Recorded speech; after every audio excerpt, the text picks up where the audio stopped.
আসসালামু আলাইকুম রহমতুল্লাহি ওয়া বারাকাতুহু। পিছনে বদনাম করে আর সামনে এসে আন্তরিকতা দেখানো মানুষগুলো সবচেয়ে ভয়ঙ্কর। কারণ এদের হাতে কোনো অস্ত্র থাকে না, কিন্তু শব্দের আড়ালে থাকে বিষ, হাসির আড়ালে লুকানো থাকে হিংসা, আর মিষ্টি কথার ভিতরে থাকে ছুরি।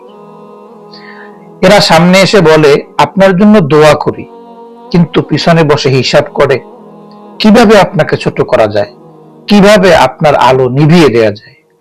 খেয়াল করেছেন, খোলা শত্রুকে মানুষ ভয় পায় না, ভয় পায় সেই মানুষকে যে বুকে টেনে নেয় আর পিঠে আঘাত করে। কেননা প্রকাশ্য শত্রু আপনাকে সাবধান করে দেয়, কিন্তু এই মুখোশধারীরা আপনাকে নিঃশেষ করে দেয় অজান্তেই। তাই মনে রাখবেন, সবাইকে কাছে টানাই বুদ্ধিমানের কাজ নয়, সব হাসি আপন নয়, সব ভালোবাসি কথাই সত্য নয়। কিছু মানুষকে দূরে রাখাই শান্তি, কিছু সম্পর্ক ছেটে ফেলাই রক্ষা।